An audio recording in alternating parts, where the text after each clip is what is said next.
Assalamualaikum warahmatullahi wabarakatuh. Puji syukur atas kehadirat Allah Subhanahu wa Ta'ala yang memberi kita kesehatan, sehingga kita dapat berkumpul untuk membahas materi generasi internet di dunia kerja dan organisasi.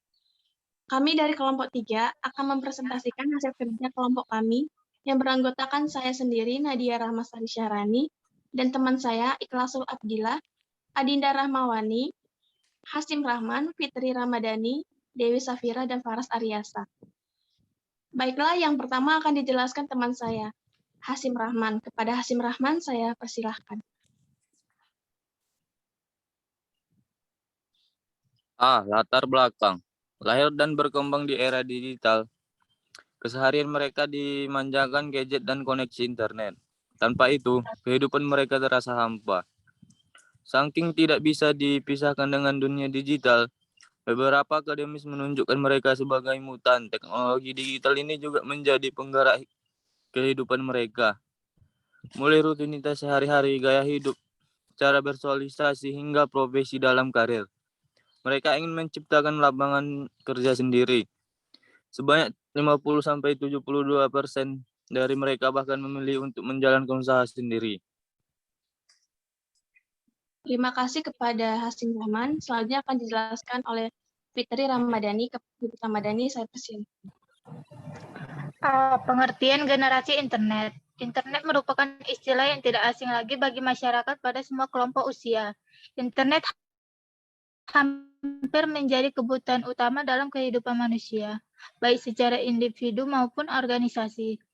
Tidak hanya berperan sebagai sarana komunikasi, media mencari informasi, sarana internet, pendukung pendidikan, hiburan, bahkan internet dijadikan sebagai media membangun relasi, sehingga tidak heran banyak masyarakat tumbuh, berkembang, dan bahkan bergantung dalam dunia digital. Di Indonesia, masyarakat digital dirujukan pada masyarakat yang lahir pada tahun 1995 dan setelahnya. Terima kasih kepada Fitri Ramadhani. Selanjutnya akan dijelaskan oleh Dewi Safira. Kepada Dewi Safira, saya persilahkan.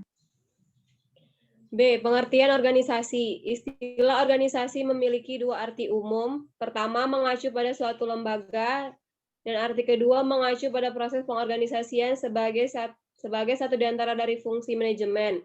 Secara konsep, ada dua batasan yang perlu dikemukakan, yakni istilah organizing sebagai kata benda dan organizing pengorganisasian sebagai kata kerja. Menunjukkan pada rangka C, memahami perilaku generasi Z dalam sudah dimasuki oleh generasi baru yaitu generasi Z atau Gen Z. Sistem generasian ini adalah teori dari ilmu sosiologi yang membagi era generasi berdasar tahun kelahiran. Gen Z sendiri lahir pada tahun 1995 sampai 2010. Gen Z atau bisa juga disebut sebagai E-generation, generasi net atau generasi internet memiliki ciri berupa kemampuan mereka dalam mengaplikasikan semua kegiatan dalam satu waktu seperti browsing dengan komputer, bermain games, dan mendengarkan musik. Perilaku mereka di dunia kerja seringkali sulit dipahami dan menimbulkan konflik dengan generasi di atasnya. Oleh karena itu, perusahaan yang dalam hal ini menyangkut manajer atau pimpinan selayaknya bisa memahami perilaku mereka. Terima kasih kepada Dewi Safira. Selanjutnya akan dijelaskan oleh Adinda Rahmawani. Kepada Adinda Rahmawani, saya persilahkan.